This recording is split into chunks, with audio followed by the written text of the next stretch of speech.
So today we're going to talk about something very important in thesis and policies of special and inclusive education. So this means that thesis, these are the reasons why inclusive and special education exists. And the thesis, these are the policies in schools that helps the student including children with disabilities, so to learn properly. So before we start,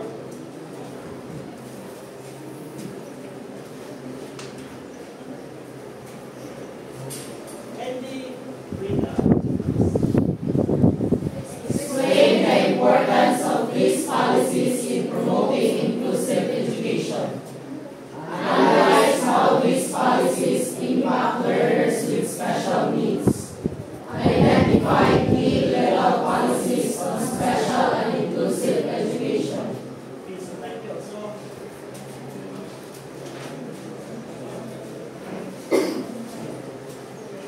introduction. So, inclusive education is a fundamental human right that all students, including those with disabilities, access to quality education with an inspired sibling over the years. Global organizations have established frameworks to promote inclusive education. So two of the most significant policies are the Salamanca Statement in 1994 and the UN Convention of the Rights of Persons with Disabilities. So today, education is the basic rights of all child, including with disabilities. So this report explains the important international agreements, so like Salamanca Statement or CRPD. So these policies encourage in schools to welcome for all children, to provide necessary support and so to ensure that fair opportunities for all students. So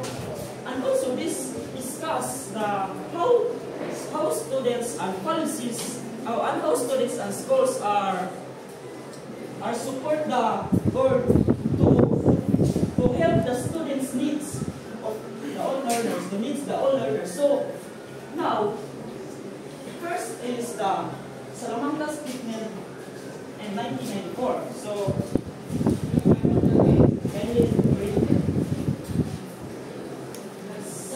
Salamanca Statement, adopted in 1994, at the UNESCO hosted World Conference on Special Needs Education in Salamanca, Spain, emphasizes the principle of inclusive education, stating that all children should learn together, regardless of their difficulties or differences. So Salamanca Statement, so the focus is in education to be inclusive. So since that all learners, no matter their abilities, have give a chance to learn. So this regardless for their challenges. So students should go to schools and learn together in the same classrooms. So Salamanca Statement is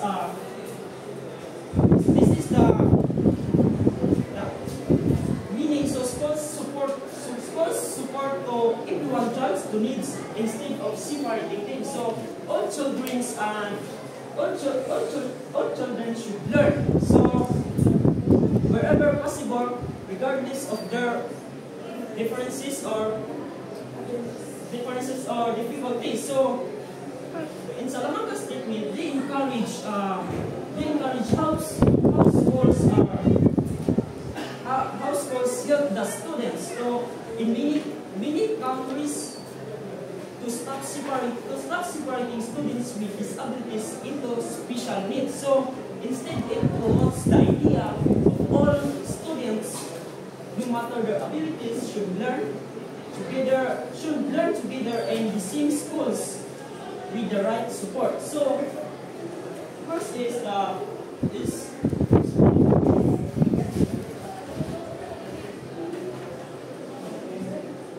So first is advocates for global inclusive education. So we see advocates, they can support the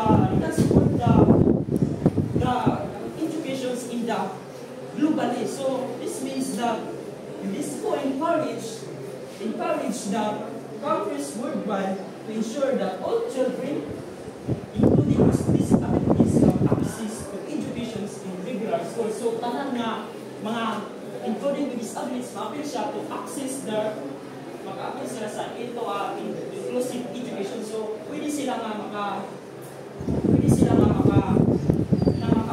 ba sa sa ilang in regular schools, pwede sila maka-ipon. So next is the schools should accommodate for all learners. So they can accommodate. So meaning in schools they have they can adjust their teaching methods, facilities, and the materials and resources to the children can learn regardless of their ability. So for example, a schools install ramps for wheelchair users and provides sign language interpreters for deaf students. So they can accommodate for all learners. Next is supports the inclusion of special needs. So this means that imbes nga ilang ang mga disabilities ba, ilang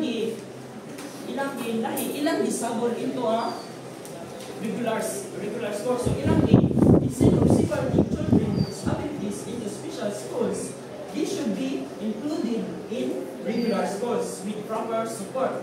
So like example, a student with autism attends a mainstream classroom but has a special education teacher to assist with the needs. So meaning to say nga, ilang isagol ang mga disabilities sa regular schools or needs. So next is the calls for policy and curriculum reforms. So like mga governments, the government should be update their education policies and teaching materials to support inclusive education. So ang government mo ay like ilang i-update sa mga policies o mga materials sa ilang classrooms or mga ang estudyante para maka-access sila.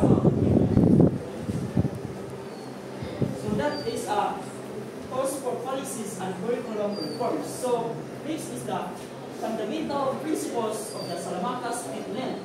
First is right to education for all children. So nasilay katungod nga mo spila bisa every child regardless of their abilities or background, nasilay katungod nga mo akto sa eskwelahan to receive an education. So example, the child with disabilities be given access to should just like any other student. So pwede sila nga nasa right nga maka-eskwela. So right to education for all children. So this is the inclusive schools as the best approach.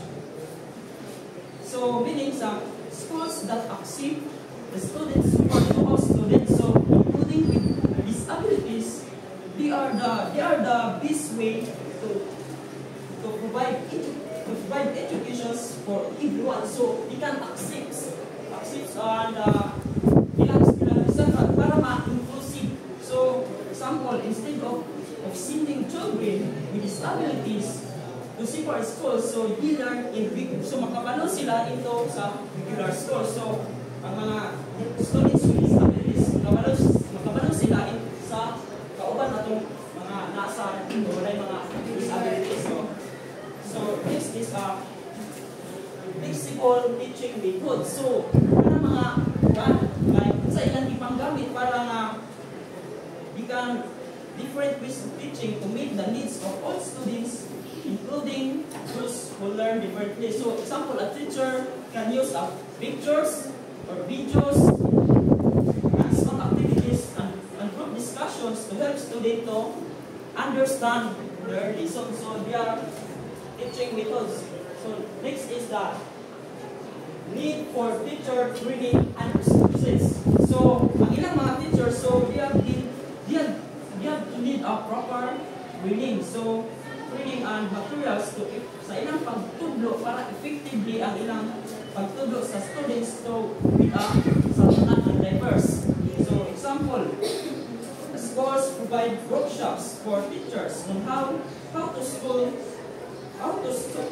students with learning disabilities and provide assistive technology. So that is Salamanca statement in 1994. So they can focus on education. So with para ma-inclusive. So that is Salamanca statement in 1994. So for UNESCO. So ini clarifications about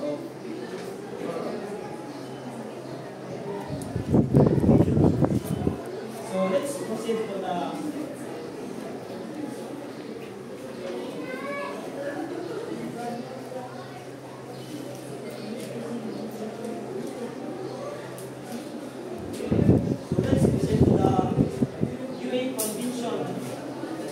Convention of the Rights of Persons with Disabilities, or CRPD in 2006. So, ano sila nga?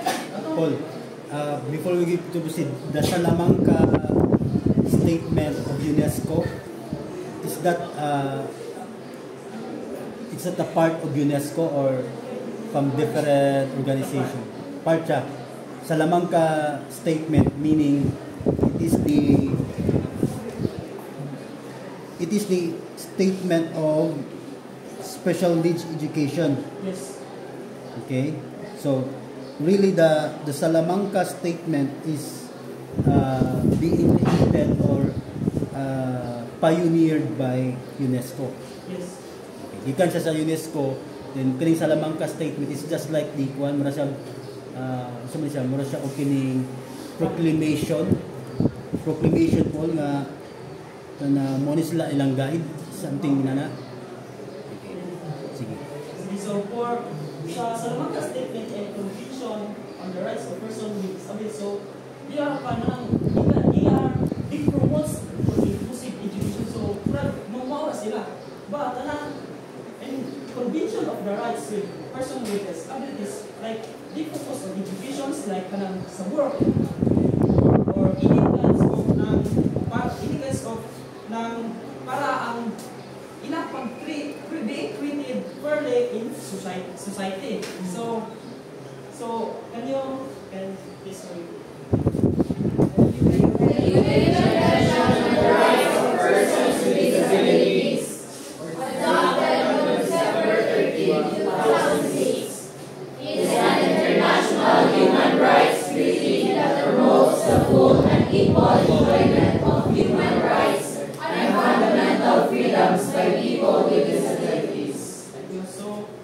So UNCRPD, so this is a global agreement was made to ensure that people with disabilities have the same rights and freedom as everyone else. So this includes like education, work, and being treated fairly in society. So this agreement is para nga ang mga like sa education, focus siya sa education sa mga people with trabaho or kapanan.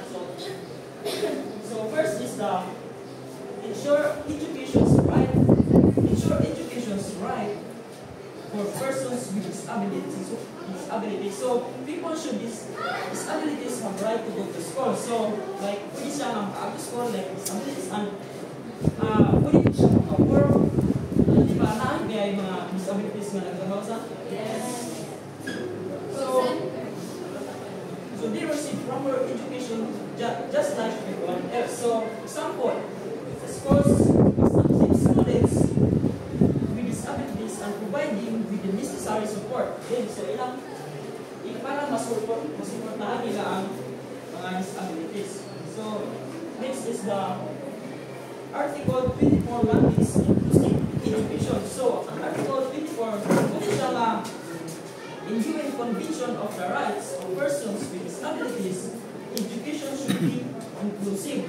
So di na inclusive ang education. So, meaning, so students with disabilities should learn alongside their peers in regular schools. So example, a child with autism attends the same class as the other students. So, with the help of special teachers in needed. So, that is Article 24 mandates that inclusive should be inclusive education. So next is rabbits, discriminations in schools. So meaning like ano bang abigay na disabilities na dapat ilang dawa kung ba bisan ba disabilities wala sila gipili.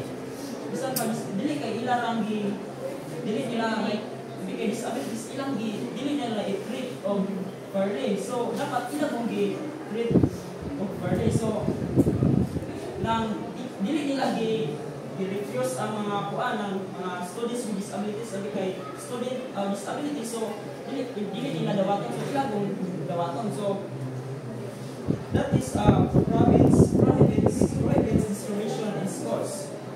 So for example, a school cannot deny admission to a student just because they use a wheelchair. So na sila kay disability, so na sila mga sa wheelchair para maka-apply sila sa makakuan sila sa klase na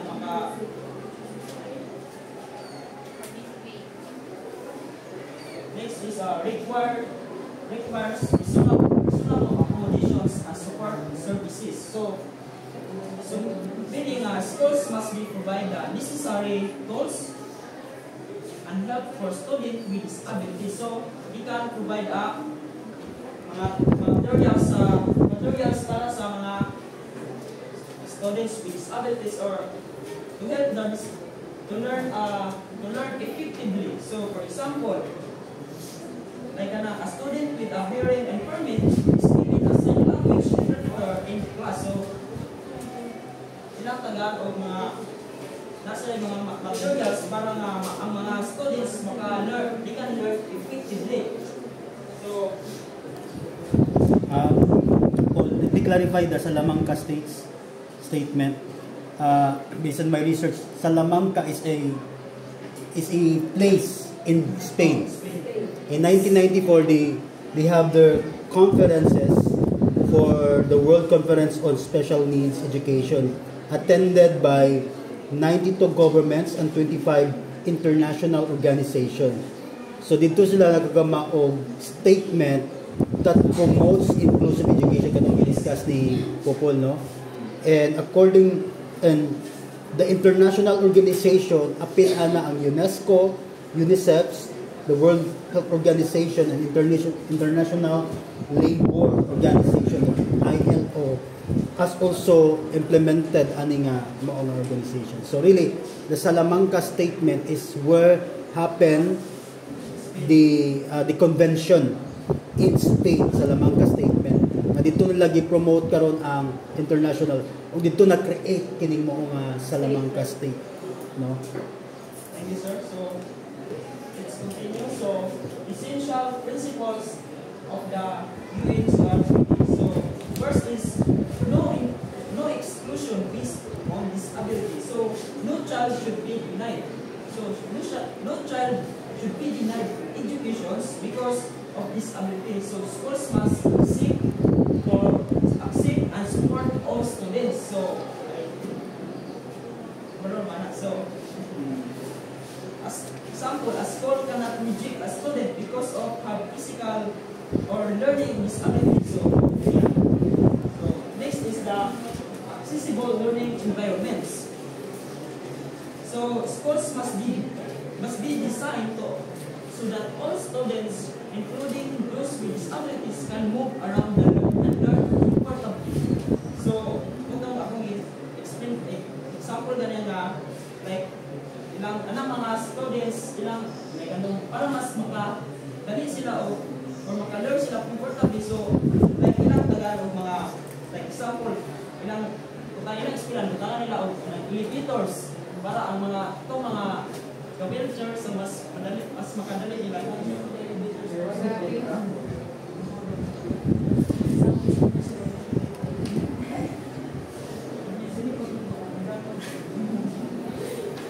This is specialized training for teachers. So teachers should receive training on how to educate and support students with different needs. So we have a training. So para nga ang usaw nila pag-educate and support the students' needs. So para mas ang mga student dagang makakatunan.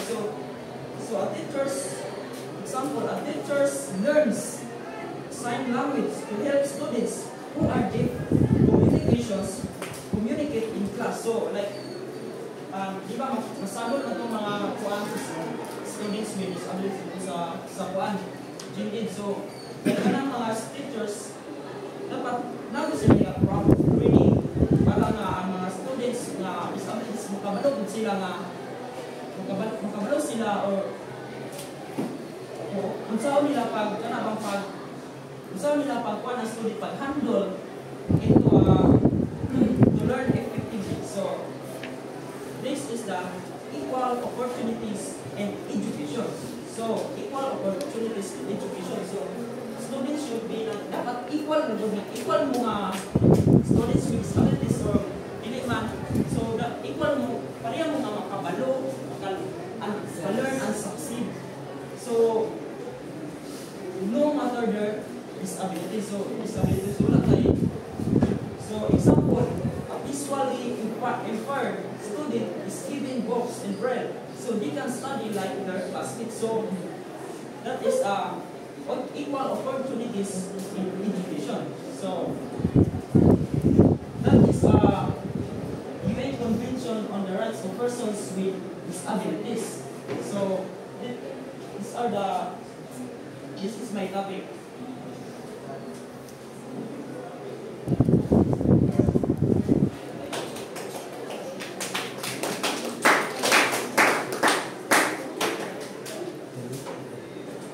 Any question? Any questions? All. This is not a question, it's an additional for the UN CRPD. Actually, the Convention of the Rights of Persons with Disabilities, many countries ratified this on the UN. Like this may to, and even the country that I am assigned in Canada, even Canada make the CRPD sila ka dedicated sa inclusive education. Ang kalainan sa convention sa CRPD and Salamanca is a statement they made in Spain, where the CRPD is the convention, actually a treaty adopted by the United Nations General Assembly 2006 in December 13. Okay, a treaty na siya to promote again the inclusive education, no? Muna siya naman. So we have the Salamanca statement in Spain, and we have also the CRPD in 2006 na promote yapon sa inclusive education, especially in the person with disabilities. Okay, treaty na the Human Rights Treaty, no? International Human Rights Treaty that promotes full and equal enjoyment of human rights.